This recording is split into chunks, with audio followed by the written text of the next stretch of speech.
This is episode 16 of Radio ArtEZ, a podcast by Studium Generale ArtEZ. Welcome back. Today we welcome Irene Urrutia and Lobke Meekes with the podcast How to Be with Plants. This podcast is part of the series Kitchen Table Conversations of ArtEZ Zwolle.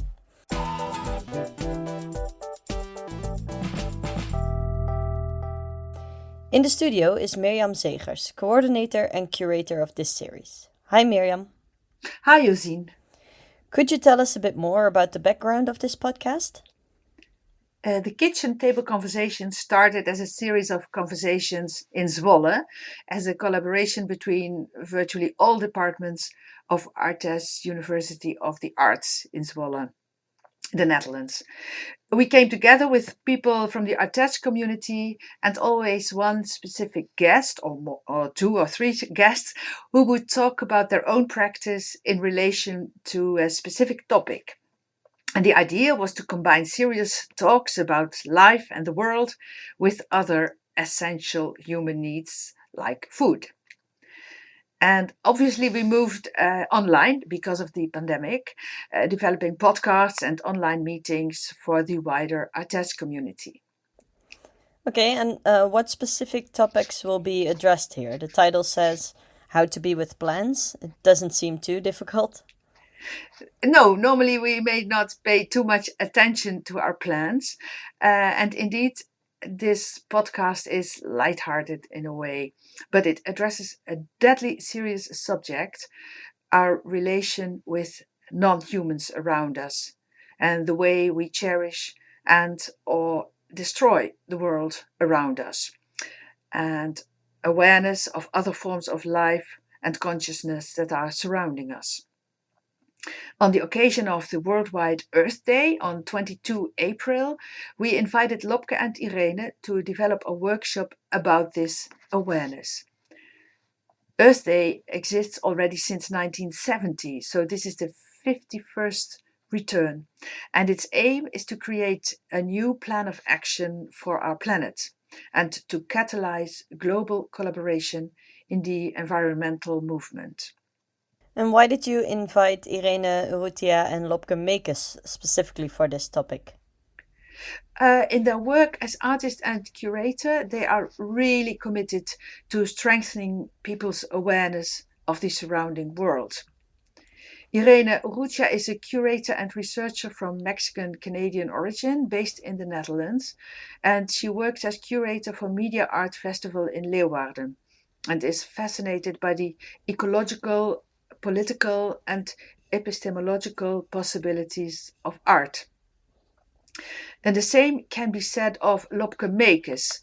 In her work, she focuses on people's awareness of the silent others around us, like trees, mud, and indeed plants. And Lobke has, for instance, a very interesting project on the fact that trees often are much older than we can ever get. And I'm very happy that they both accepted our invitation. And they will take us from our own kitchen table to the very real cactus oasis in Ruurlo, the Netherlands, and back again for a journey through our own room. Let's join them now for this journey and listen to their adventures. Sure, prick up your ears and maybe you will even hear the sound of plants.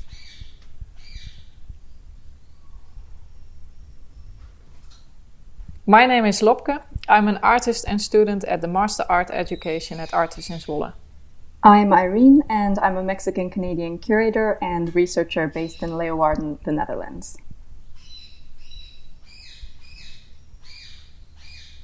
A few days ago, we met each other in the Cactus Oase park in Ruurlo, the Netherlands. 600 square meters of cacti live in a glass house, far away from any place where you'd expect to find these plants. We thought it might be an interesting place to meet, because we are both fascinated by the question, how can we be with plants differently?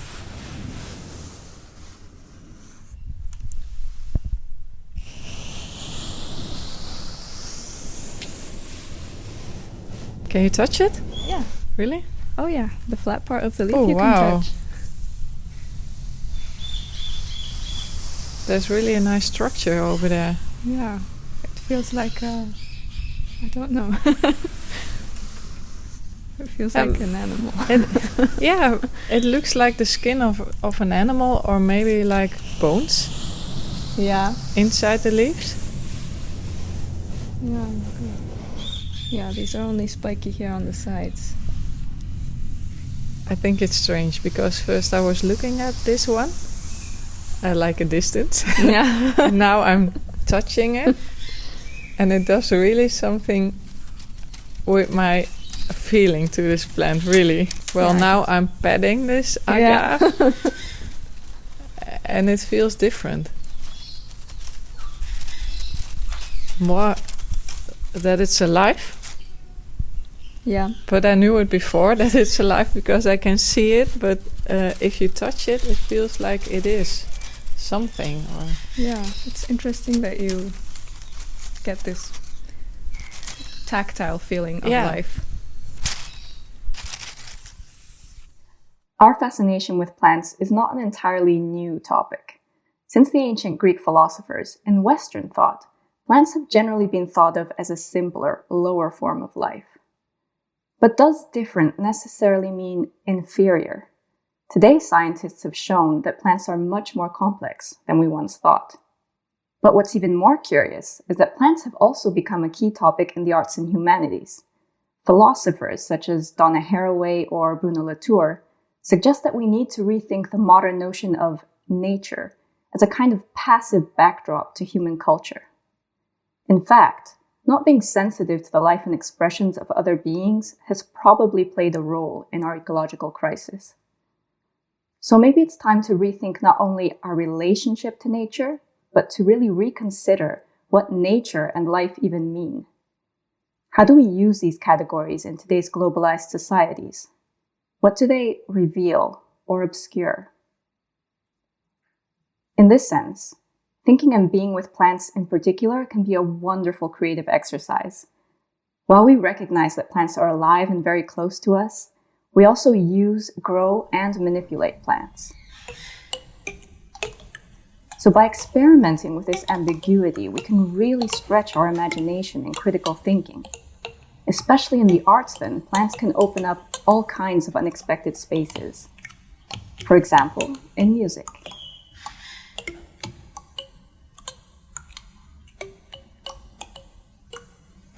exploring the cactus oase gave us a strange feeling. We were in their home, surrounded by them, outnumbered and out of place. Yet we felt both attracted and fascinated by the cacti. And that also made us think about our homes and our plants. We live under one roof, we feed them, take care of them. But what do we actually know about these living roommates? Do we understand them? We decided to start a conversation about these strange companions by posing some questions to different people in our lives, family, colleagues, and plant aficionados. First, we wondered how people describe their relationship to their houseplants. Is this similar to friendship or family? I started by asking my own sister. Oh, relationship? Wow. Don't know if I will describe it ever as a relationship actually, but I do love them. Does that count? Well, friends, no, friends and family, that's different, right? You go to them with your problems or when you're super happy about something, you share it with them. But I don't really talk to the houseplants. So I just take care of them. They don't really take care of me. So that, in that sentence, I don't know if it's a real relationship or maybe a one-way relationship, and then you get something back only by seeing them grow, or if they're feeling good when they grow a new leaf, for instance. I also started by talking to my family. How would my sister or my partner describe their relationship with houseplants? I've never thought of a plant as being a friend or a family member.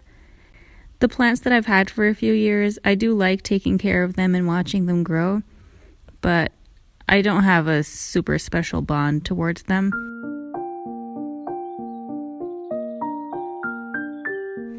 I mean, if they died, it would be kind of sad, I guess, but I wouldn't be devastated.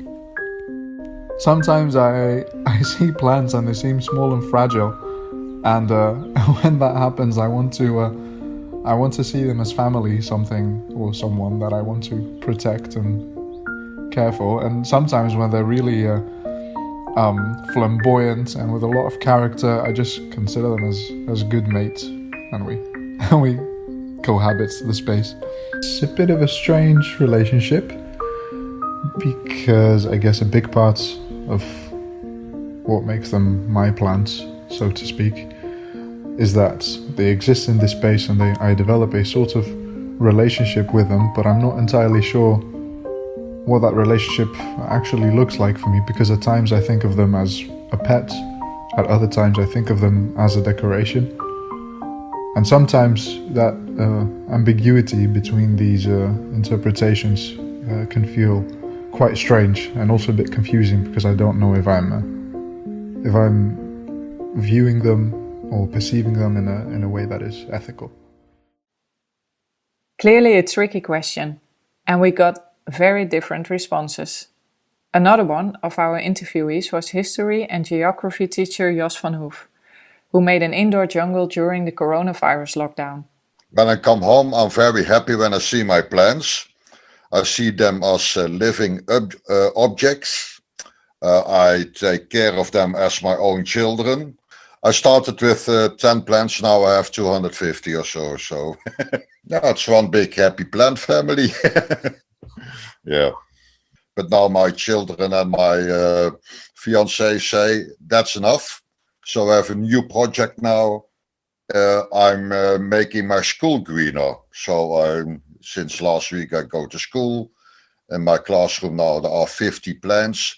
And I give all my pupils a plant to take care of, and so I can make other people also happy and make them realize how important it is.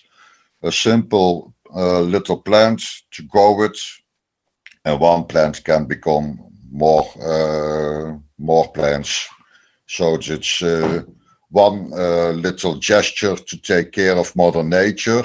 And with my subject geography, I teach my pupils how important it is for their own generation and next generations to have a healthy green environment.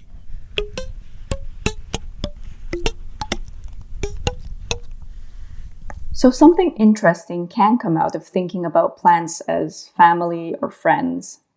It's difficult, of course, because we don't have a conventionally social relationship with them. And we're not family in a biological or reproductive sense. But it is interesting to think that when we eat plants, they actually become a part of our biological bodies. And we often help plants reproduce, for example, in agriculture. Maybe we're more like associates. This reminds me of a fascinating artwork.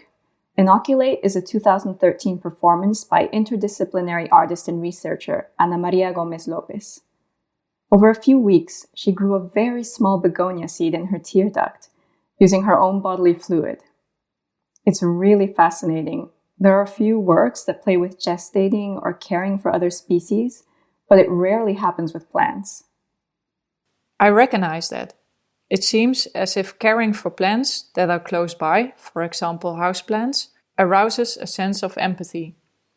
Yet, there seems to be a big difference in the way I or we care for people and animals. In my research, I found out that there are places to commemorate deceased animals and people, but it is not yet there for flora. So I created Wijkhuijsfor, a one-person chapel in which natural beings found by people can be kept and laid to rest. A place to commemorate the fallen in nature, to think and rethink about plant life. At the end of the project, the composted rich soil is ritually scattered. I love that that's a really different way of relating to plants and showing care for them. In a way that is not so common in the society and culture that we live in. This was also a subject we were curious about. How do people care for their houseplants? Besides making sure to water my plants, as often as they need. I also like to trim off dead or dried leaves, mostly because it just makes them look better. And it's also calming for me. I get to spend a few minutes every week going around from plant to plant and trimming off the dead parts. We also get excited every time our plants get a new leaf, and we watch it unfurl over the course of a few days. And I like to, if they have any sort of pest on them, I like to scrape it off and make sure that the new leaves are healthy. Dan kom ik op de vraag, waarom wil ik een avocado-plant in mijn huis? Het was heel Marcella describes here the paradox of sprouting and growing an avocado seed. The seed becomes a plant and grows so well that she has to trim it regularly. She says the avocado is not a plant but a tree, and there is no room for a tree in her house. But it will not survive outside. Something that started as a growth experiment is now a dilemma about the value of life. Ik moet hem blijven verzorgen. Als ik er niks aan doe, gaat hij gewoon dood. The responses show that a lot of attention is paid to the care of houseplants. On the other hand, there also seems to be doubt about taking care of plants that may not be at home in our house. What is the care for then? To unveil this question, I did an indoor plant experiment. In my studio, I had made an arrangement of all my greenhouse mates, and I decided to perform and film an action that I repeat every week, to water the plants. The camera rotates, and before I know, I started pouring water. Not on the dry earth, but in bowls that I placed around the plants. After a few minutes, the whole image is filled with water bowls, and the plants are still dry. However much I want to feel in Latour's words like a terrestrial, the result of my experience shows that the houseplants are totally dependent on me. Moreover, these plants are cultivated by us humans. I realize that, just like the indoor plants, I'm part of the earth, but at the same time, I also live in a system that is far removed from nature as it once was. It seems like an unequal struggle. I think about the Australian economist and climate expert Clive Hamilton, who said, "Man is more important than he wants to see, and if you deny this, you are denying your own responsibility." I think that this is a crucial thing to think about. Authors like Latour invite us to recognize the capabilities and actions of others, including plants. But this doesn't mean that they act in the same way as humans. They have their own ways of moving and reacting, and indeed, they can't water themselves inside a house. So if we as humans are using our mobility and speed to manipulate plants, then maybe we do also have a responsibility towards them.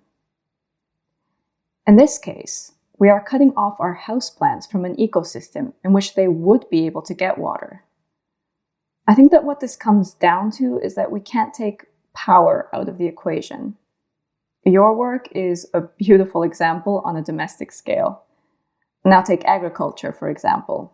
Today, agriculture is not just a symbiotic biological relationship, it's a very powerful global and economic operation. So I think we can't begin to approach ethical discussions about plants without recognizing that. Yes, I agree. There's a lot of discussion about the way farmers fertilize and grow our plants. On the other hand, we, as consumers, are part of this system when we buy our vegetables. It gets even more complex when you think, for instance, of ingredients like soy. We need to feed dairy cattle and eat them to get enough protein. We use and eat the soy, but have no idea what the impact of this is on the land where the soy is grown. It happens out of our sight. Yes, exactly. We're dealing with these complex, sometimes invisible structures. I think that brings us to another question. How do we approach ethical questions about plants when it feels like we can't really see or know what they want? Another topic we discussed with our interviewees was how their plants respond to them. Interesting question.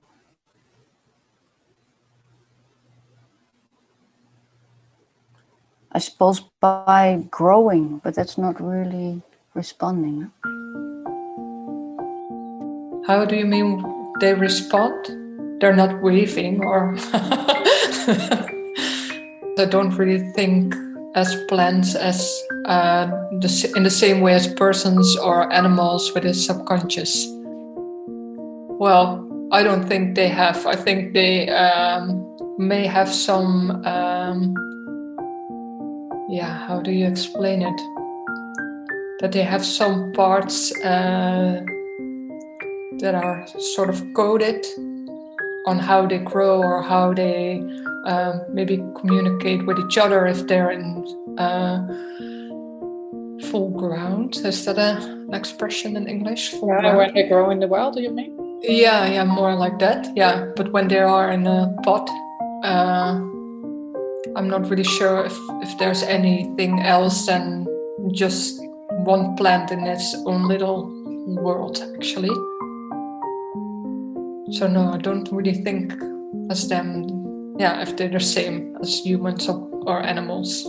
Yeah, so when I move around my house and the living room, for instance, that is always going to have some material implications. So let's say that I move past the flowers, that is going to create some kind of turbulence, and maybe they are going to move. When I sit in a certain position, it's likely that I'm casting certain shadows. And because of the ways in which plants tend to react to the world, the kind of affect that is relevant to them, I guess that this is their way of hearing, feeling, or seeing me, in a sense. And the ways in which I move, talk, and sit, those are always going to be affected by things like my mood and my state of being. And so, maybe in an interesting way, my own way of thinking and being in the world results in a very specific type of communication with them that they can somehow understand.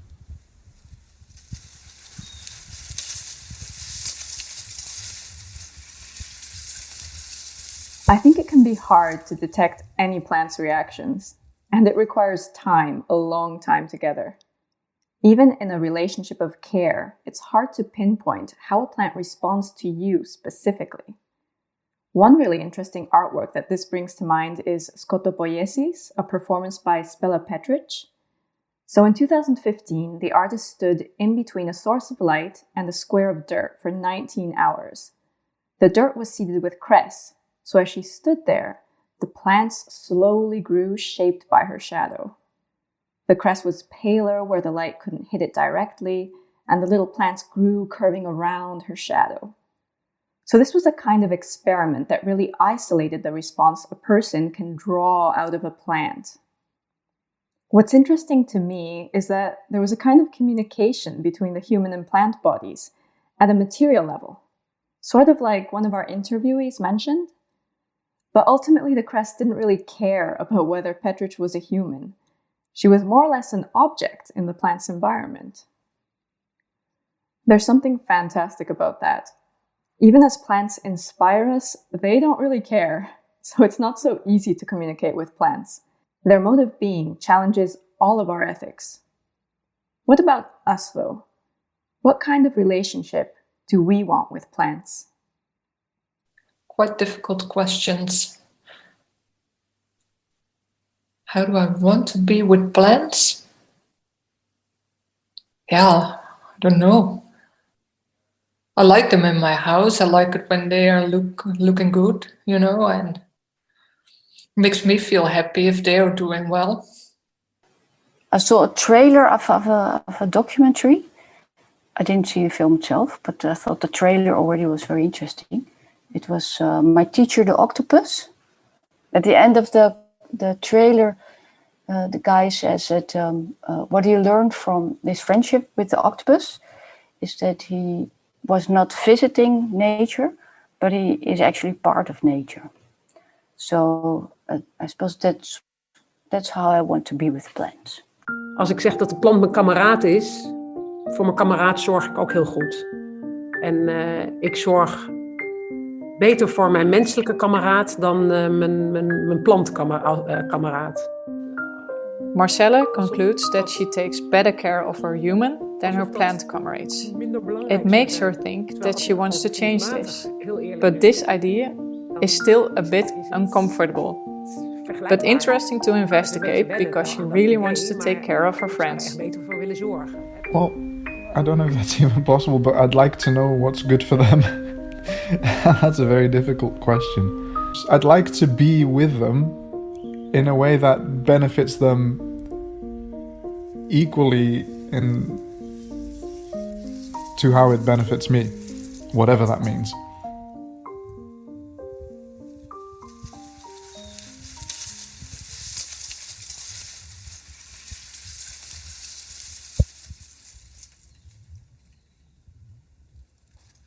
We hope you enjoyed thinking about plants with us.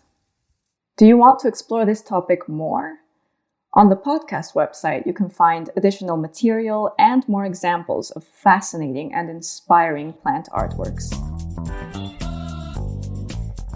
This was episode 16 of Radio ArtEZ. A big thanks to Lobke, Meekes and Irene Urrutia for this wonderful journey. To learn more on their fascinating work and research, check out their websites. If you listen to this in April 2021, you and your plant are warmly invited for the workshop Hello Plant, which will take place on Thursday, 22nd of April, in 2 parts, starting at 4 p.m.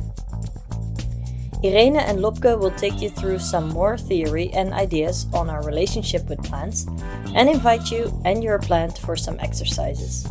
If you cannot join us for whatever reason, you will find extracts of this workshop on our website, studiumgenerale.artez.nl. For now, we say goodbye to Irene, Lobke, the Cactus Oasis and the Living Room Jungle. Join us for the workshop on Earth Day. If you're too late, be sure to check it out online and on our website. Feel free to ask yourself regularly, how to be with plants.